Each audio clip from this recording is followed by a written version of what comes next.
सीजो news, हर खबर आप तक। नमस्कार, स्वागत है आपका सीजो न्यूज में। मैं दिलजीत आपके साथ। जैसा कि हम सभी जानते हैं कि बिहार विधानसभा चुनाव की तारीखें नज़दीक आते ही अनेकों पार्टियों में सरगर्मी तेज हो चुकी है। इस बीच हर पार्टी के जो जिला अध्यक्ष होते हैं उनकी भूमिका जिला में बड़ी होती है। और अभी हम पहुंचे हैं जनता दल यूनाइटेड के जिला अध्यक्ष रंजीत कुमार सहनी जी के पास। सबसे पहले सहनी जी, आपका स्वागत है। नमस्कार, आपका भी स्वागत है। और विधानसभा चुनाव मुजफ्फरपुर में होना है। मुजफ्फरपुर बिहार की अघोषित राजधानी कही जाती है। उत्तर बिहार का राजनीतिक केंद्र भी माना जाता है। मुजफ्फरपुर में 11 विधानसभा सीटें हैं और उन्हीं विधानसभा सीटों पे बात होगी। सबसे पहले मेरा प्रश्न होगा आपसे कि एनडीए में आप शामिल हैं, जदयू बड़ी पार्टी है और भी घटक दल है एनडीए में। क्या लगता है कितनी मजबूत आपकी पार्टी पूरे जिले में है, कितना बड़ा जनाधार है? देखिए, हम लोग के एनडीए के साथ गठबंधन में चुनाव लड़नी है और हम लोग 11 विधानसभा पर एनडीए पूरे मजबूती से, हमारा संगठन जो जनता दल यू पूरे मजबूती से 11 विधानसभा पर तैयारी कर चुकी है और 11 सीट पर एनडीए के जो भी साथी होंगे, जो जदयू के सिंबल पर हों, भाजपा के सिंबल पर हों, लोजपा के सिंबल पर हों, सभी उम्मीदवार जीतेंगे। जो हमारी संगठन की जो ताकत है, जो आज के डेट में हम 11 विधानसभा जीतने के अपने आप में ताकत रखते हैं। पार्टी की कितनी बड़ी जनाधार मानते हैं पूरे जिला में? पार्टी के आपको तो प्रधानमंत्री जो हमारे देश के हैं वही, मतलब उनका ही कहना है कि बिहार का मान लीजिए एनडीए का चेहरा नीतीश कुमार। तो यहाँ जब जनाधार नहीं है तो कैसे चेहरा बने? बहुत बड़ी जनाधार है तब नो यहाँ मान के चलिए एनडीए में सबसे बड़ा चेहरा हमारे माननीय मुख्यमंत्री जी नीतीश जी के नेतृत्व में चुनाव लड़ना है। तो जनाधार का ही कारण है ना। ये पार्टी जो सहयोगी दल जो निर्णय लिए हैं, ये जनाधार का ही कारण है। 2015 के विधानसभा चुनाव में महागठबंधन के साथ आपकी पार्टी थी। मुजफ्फरपुर के 11 विधानसभा सीट थे। जदयू एक सीट पर भी विजय नहीं हुई। क्या कारण मानते हैं इसकी? देखिए, उस समय का समीकरण कुछ अलग था, महागठबंधन के साथ थी। अभी जो समीकरण है, हम लोग एनडीए के साथ हैं।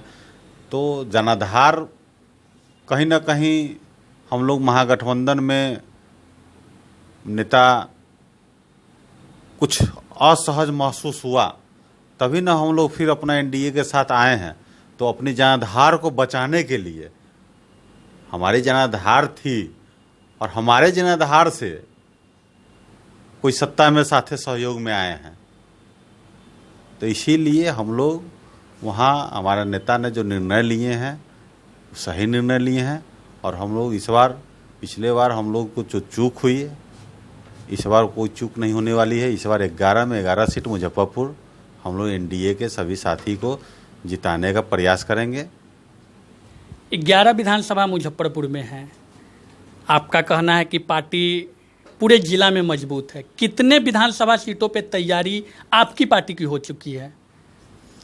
हमारी पार्टी की क्या, मतलब एनडीए के 11 सीट पर हम लोग को चुनाव लड़ना है, जिसमें स्वाभाविक है कि हम यहाँ पर भाजपा की जो 4 सिटिंग सीट है, एक लोजपा मान के चलिए उम्मीदवारी होती है तो 6 सीट बचती है। तो 6 सीट पर हमारा दावा है, हम 6 सीट पर चुनाव लड़ेंगे। सीट का बंटवारा अभी तक नहीं हो पाया है और 6 सीटों की आप बात करते हैं। कौन कौन से सीट हो सकते हैं संभावित? अब इसका निर्णय तो संभावित कौन से सीट होंगे सो हम तो नहीं निर्णय शीर्ष नेता लेंगे, लेकिन 6 सीट पर हम लोग यहाँ से दावा किए हैं और आज भी हम लोग दावा करते हैं आपके न्यूज के माध्यम से कि हम लोग अपने सिंबल पर 6 सीट पर यहाँ लड़ेंगे। और निश्चित रूप से जब भी एनडीए हमारे भाजपा के साथ गठबंधन में हम लोग लड़े हैं तो 6 से 7 सीट पर ही लड़े हैं। 2005 में हमारी 7 विधायक यहाँ थे जदयू से, 2015 में कम गई। तो 2015 में कम गई, लेकिन सीट तो कम नहीं ना लड़े थे। सीट तो हम लोग महागठबंधन के साथ लड़े थे तो 3 सीट पर लड़े थे, लेकिन एनडीए के गठबंधन में हमेशा हम लोग 6-7 सीट पर लड़े हैं। अच्छा, एनडीए के घटक दल में लोजपा शामिल है। लोजपा के राष्ट्रीय अध्यक्ष और सांसद चिराग पासवान अक्सर सुर्खियों में रहे। इस कारण कि वो मुख्यमंत्री नीतीश कुमार जी पे लगातार उनके खिलाफ में बयान करते रहे। इसको किस नज़र से देखते हैं? देखिए, चुनावी वर्ष में ये सब थोड़ा थोड़ा बात होते रहता है। अब काहे होता है वो आप लोग भी जानते हैं, जनता भी जानती है। तो इसके लिए वो शीर्ष नेता अपना निर्णय लेंगे, इस पर हमारा कोई कमेंट नहीं है, क्योंकि ये बड़े लोग की बात है, राष्ट्रीय अध्यक्ष के बीच की बात है। मुजफ्फरपुर में एनडीए के जो भी घटक दल है एक मंच पे नज़र नहीं आई, नज़र आती भी है तो बहुत कम नज़र आती है, ऐसा क्यों? नहीं, ऐसा नहीं है, ऐसा मौका ही नहीं मिला। तो अभी तो 8 महीना से सभी साथी ये मतलब 6 महीना से लॉकडाउन से परेशान है, और बीच में बाढ़ आपदा से परेशान है। अब चुनावी वर्ष आ गया है, ऐसा तो मौका ही नहीं मिला है कि एक मंच पर। पिछले बार ये क्या कहते हैं, लोकसभा में एक मंच पर सब लोग थे, ऐसा तो नहीं है, थे ही। और निश्चित रूप से मौका जब आएगा तो एक मंच पर ही नजर आएंगे। अच्छा, इस बार कोरोना काल है और ऐसा अनुमान है कि इस बार बहुत कुछ स्वरूप जो होगा चुनाव का बदला रहेगा। डिजिटल रैली की जा रही है, जनता के बीच किस प्रकार संवाद करेंगे? जो ज़मीनी स्तर पे लोगों के बीच जाकर जनसंपर्क होती थी और डिजिटलाइजेशन हो गया, कितना फ़र्क होगा, कितना सफलता मिलेगी इसमें, कितना फ़ायदा होगा आप लोगों को? देखिए, जो अभी वर्चुअल जो रैली जो करना है और उसी के माध्यम से पूरा चुनाव प्रचार होना है, ये सबसे महत्वपूर्ण आपका सवाल है। इस पर थोड़ा हम आपको डिटेल में बताना चाहते हैं कि इसमें जो चुनाव आयोग का निर्देश है, 100 आदमी के साथ, मान लीजिए कहीं भी एक जगह जो बैठेगा 100 आदमी के साथ सम्मेलन करना है। हम लोग का जो तैयारी है, 100 आदमी के अलावे 100 आदमी कोई भी सभा में हमारा शामिल उपस्थित होंगे, उसके अलावे जितने भी पंचायत अध्यक्ष, हमारा बूथ अध्यक्ष लोग हैं, वो लोग भी उसको लाइव के जरिए वहाँ लोग को वो देखने का काम करेंगे, अपने नेता का सुनने का काम करेंगे। इसीलिए हजारों लाखों कार्यकर्ता हमारे रैली से संवाद को सुनने का काम करेंगे।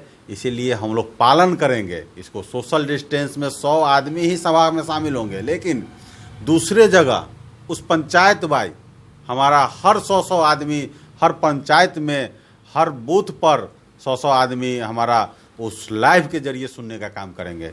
इसीलिए कहीं से कोई समस्या नहीं होगी। और हमारे नेता इतने लोकप्रिय हैं कि 7 तारीख को आप देख ही लीजिएगा कि वर्चुअल सम्मेलन जो होना है, उनके संवाद को सुनना है, हर जगह तैयारी हो चुकी है और उसी तरह से पूरे चुनाव में तैयारी रहेगी। और निश्चित रूप से हम लोग चुनाव आयोग के गाइडलाइन का पालन करेंगे। आपने अभी कहा कि 6 विधानसभा सीटों पे आप मजबूत है, आपकी पार्टी मजबूत है। कांटी विधानसभा हॉट सीट मानी जा रही है जिला में। मोहम्मद जमाल, डॉक्टर राजीव कुमार सक्रिय दिख रहे हैं। क्या लगता है टिकट बंटवारे के समय किनको दावेदारी दी जा सकती है? कांटी सीट तो हम जो वर्तमान विधायक है वो तो हमारी पार्टी में, वो भी सकरा लौट रहे, सकरा जा रहे हैं। कहने का मतलब है कांटी तो सीट हम लोग का है ही जदयू का। अब उम्मीदवार कौन होंगे इस तो हमारे नेता फाइनल करेंगे, निर्णय लेंगे। इसको तो हमको निर्णय नहीं लेना है। और सभी साथी लगे हुए हैं, मान लीजिए जमाल साहब, चाहे राजीव बाबू, नहीं और भी साथी हैं लगे हुए हैं। वहाँ बहुत सारे साथी हैं संगठन के। इरफान जी हैं, प्रखंड अध्यक्ष हैं, साहेब सौरभ जी हैं, और पूनम जी हैं, बहुत सारे साथी हैं। अब कितना साथी बोले, कारी साहू जी हैं। तो साथी तो लगे हुए हैं, लेकिन अब कहने का मतलब है पार्टी हम लोग को जब निर्णय लेना है कि ये सीट निकलेगा किस उम्मीदवार से, तो उसी में से किसी एक उम्मीदवार को लड़ाया जाएगा। संगठन में से ही लड़ाना है, पार्टी में से ही लड़ाना है। हम लोग को कहीं से कोई बाहर से नहीं लाना है। हमारे जितने भी विधानसभा, 6 विधानसभा पर हमारे पार्टी जो लड़ेगी, 6 विधानसभा स्थानीय निश्चित रूप से वहाँ का ही कार्यकर्ता लड़ेंगे। इसमें कहीं से कोई दिक्कत नहीं है। और बात रही कि इसे कांटी सीट हम लोग का वहाँ वर्तमान विधायक की हम लोग का सिटिंग सीट है एक तरह से मानिए तो। अच्छा, वर्तमान विधायक की बात करते हैं अशोक चौधरी जी का। अशोक चौधरी जी सकरा, कांटी को छोड़कर तीर पर सवार है और सकरा में चुनावी जमीन तलाश रहे हैं, लगातार तैयारी में जुटे हैं। क्या लगता है उनका टिकट वहाँ से कन्फर्म हो चुका है क्या?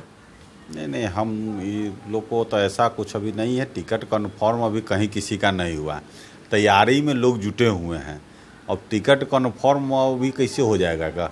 अब तैयारी में लगे हुए हैं, उनको रिजर्व सीट मान ली लड़ना चाह रहे हैं तो नेता से बात अपना किए होंगे या करेंगे अपना ऊपर। लेकिन कांटी में क्या लगता है, अल्पसंख्यक चेहरा होगा अल्पसंख्यक समाज से, या अल्पसंख्यक समाज के अलावा कोई चेहरा हो सकता है? अच्छा, कांटी में तो अभी तक का जो समीकरण रहा है वो सब लोग जानता है यहाँ से कौन समाज या कौन लोग लड़ सकता है। ऐसा नहीं है, अल्पसंख्यक स्वर्ण आज के डेट में अति पिछड़ा भी मजबूत है वहाँ, तो ऐसा कुछ नहीं है।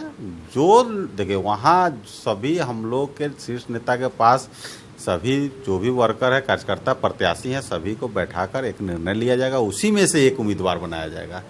आप ये मानते हैं कि चुनाव आने पर जातीय समीकरण बड़ा भूमिका निभाती है? आपने अभी बताया भी कि अनेकों समाज से लोग जो उम्मीदवारी के लिए चेहरा उनका सामने है, क्या मानते हैं इस पर?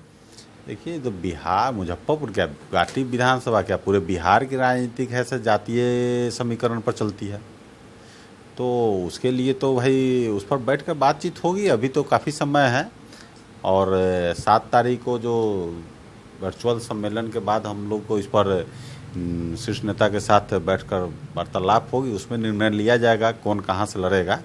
इसीलिए जातीय समीकरण मतलब पूरा बिहार में चुनाव होता है।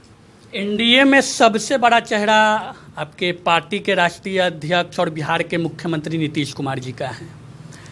अन्य घटक दल जो एनडीए में शामिल हैं, क्या लगता है उनके चेहरे से ही उनको लाभ मिलेगी या मुख्यमंत्री जी के कार्य से अनेकों जो पार्टी आपके एनडीए में है उनको लाभ मिलेगी? क्या कहेंगे? चेहरा से कहीं किसी को लाभ मिलता है? अरे मुख्यमंत्री जी चेहरा एनडीए के हैं, लेकिन उनके कर्मों से उन्होंने 15 साल जो किया है, जो बिहार में 15 साल विकास का कार्य, जो बिहार की विकास की रफ्तार को तेजी से ऊपर की ओर ले गए हैं, उस काम के आधार पर इस बार जनता फिर उन्हें पुनः मुख्यमंत्री बनाने का काम करेगी। इसीलिए कामों पर वोट देगी जनता, जो माननीय मुख्यमंत्री जी। और चेहरा तो है ही, लेकिन वो एनडीए का उनके चेहरा पर चुनाव लड़ा जाएगा। काम वो किए हैं, विकास की रफ्तार में वो तेजी से ले गए हैं। बाद बाकी सारे जो भी चेहरा है तो सहयोगी में है। 15 साल के शासन में नीतीश जी की सबसे बड़ी उपलब्धि किस चीज़ को मानते हैं? अब एक चीज रहे तब ना आपको बताएं, गिनाने लगेंगे तो आप भी थक जाइएगा का। 7 निश्चय ले लीजिए। आज के डेट में 15 साल में सबसे बड़ी उपलब्धि, अभी स्कूल की व्यवस्था देख लीजिए। गरीब के बाल बच्चा, हम लोग के भी गांव में जाते थे तो खेत में मजदूर करने वाला का बेटी वो घर में ही काम करती थी और 14 साल होते होते उन लोग का शादी हो जाता है। आज है कि साइकिल से ड्रेस पहन के और सरकार के द्वारा दिया गया पैसा से किताब खरीद कर वो अपना मेंटेन करके स्कूल जाती है। इससे बड़ी क्या उपलब्धि होगी कि गरीब के बेटी बेटा शिक्षित हो रहे हैं, मजदूर के बच्चा शिक्षित हो रहे हैं।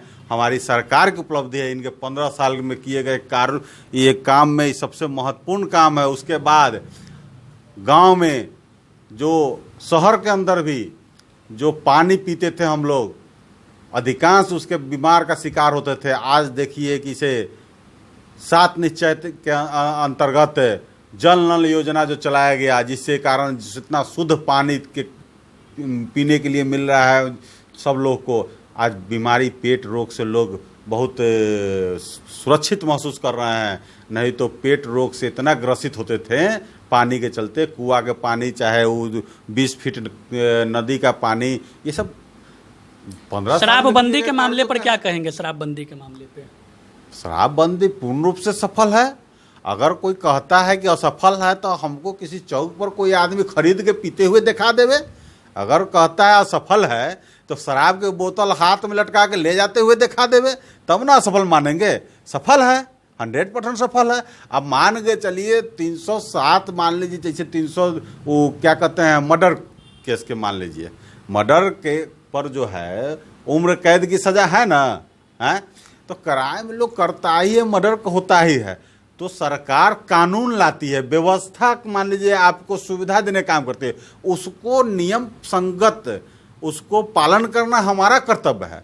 हम कितने नागरिक में, हम लोग के जो नागरिक हैं यहाँ जनता है, वो कितने जागरूक है कि शराब खरीदने वाला को भी हम लोग उसको पकड़वाने का काम करें, और जो करवाता है धंधा उसको भी हम लोग पकड़वाने का काम करें, तब ना माने जागरूकता फैलेगी। इसके लिए हम लोग अभियान चलाए हैं, जागरूक अभियान चला है। तो शराब निश्चित रूप से ये सफल हम लोग का कार्यक्रम रहा है। कोई कहता है कि शराब बिकता है, होम डिलीवरी है, तो कोई आदमी हमको झोला में ही लटका के और दिन में क्या हमको संध्या में भी चलते हुए दिखा देवे, वो आदमी ढिट्टे की शराब ये देखिए होम डिलीवरी चला है। किसी का हिम्मत नहीं है ये कहने के लिए विपक्ष को, सरकार के किए गए कामों को बदनाम करने के लिए, उनके योजना को, ये सब कहने के लिए है। कहीं अंत में कोरोना काल में क्या कुछ संदेश देना चाहेंगे? चुनावी वर्ष है। देखिए, इस अभी जो हम लोग कोरोना काल वैश्विक महामारी के साथ साथ अभी दूसरी आपदा हम लोग के साथ पूरे जिला में मुजफ्फरपुर में बाढ़ से प्रभावित हुए हैं, जिसके लेकर हमारी सरकार और हमारे जनता दल यू के सभी कार्यकर्ता, सभी साथी दिन रात लगकर बाढ़ राहत सामग्री का वितरण किए हैं। लोगों के बीच जाके इस महामारी में, कोरोना महामारी में, कोरोना जंग को लड़ाई की तरह, अपने युद्ध के तरह लड़ते हुए, और एक एक नागरिक के बीच जाकर उनको सुरक्षित और उनका ज़रूरत जिस चीज़ का, वो जैसे बाढ़ का से जो भी समस्या था, राशन का, कम्युनिटी किचन का, वो बाढ़ राहत राशि को दिलाने में वो लोग ने एक योद्धा के रूप में काम किए हैं।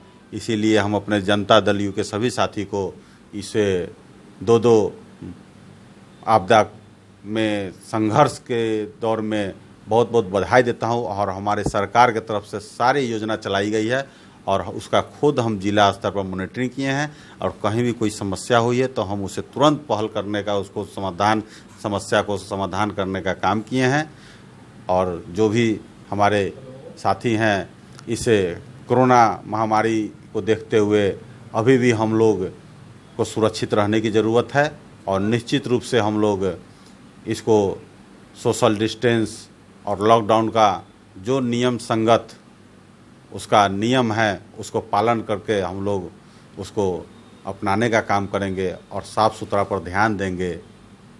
यही आप लोग को मैं कोरोना काल में कहूँगा। तो ये थे हमारे साथ जदयू के जिलाध्यक्ष रंजीत कुमार साहनी जी। इन्होंने साफ तौर पे कहा कि जदयू मुजफ्फरपुर में काफ़ी मजबूत है। 6 विधानसभा सीटों की इन्होंने बात किया कि उस पर जदयू अपनी उम्मीदवार उतारेगी और निश्चित रूप से विजय प्राप्त करेंगे। अब देखना होगा कि कोरोना काल में चुनाव का बदला हुआ स्वरूप एनडीए के लिए कितना सफल हो पाता है। मैं दिलजीत गुप्ता, संवाददाता, सीजो न्यूज़, मुजफ्फरपुर।